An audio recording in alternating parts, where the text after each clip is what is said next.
পানি সম্পদ মন্ত্রী ও বিএনপির যুগ্ম মহাসচিব শহীদ উদ্দিন চৌধুরী অ্যানি বলেছেন, সারা দেশে সড়কে চাঁদাবাজের কোনো সুযোগ নেই, আর লক্ষ্মীপুরে তো নেই।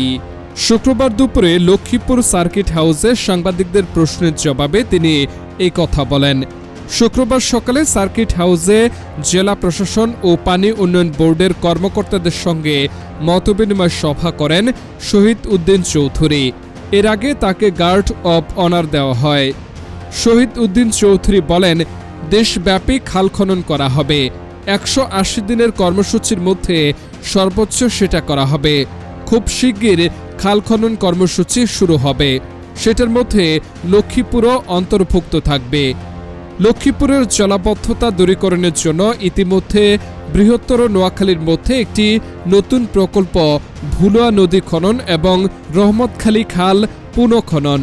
আমরা যদি এই প্রকল্পটি হাতে নিতে পারি, লক্ষ্মীপুরের যে জলাবদ্ধতা ব্যাধি, দীর্ঘদিনের মানুষের যে কষ্টের জায়গা, সেখান থেকে আমরা মুক্ত হতে সক্ষম হব।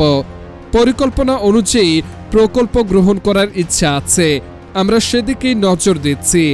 মেঘনা নদী ও রহমতখালী খাল পাড়ে ভাঙন আছে, ফিজিবিলিটি স্টাডির মাধ্যমে তা সমাধান করার লক্ষ্যে উদ্যোগ নেওয়া হয়েছে।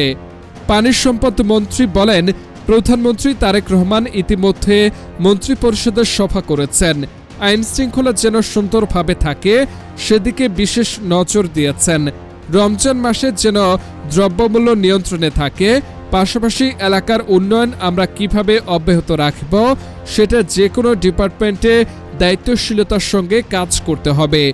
সদর হাসপাতালে মানুষের মৌলিক অধিকার চিকিৎসা নিয়ে বিশেষ নজর রাখছি।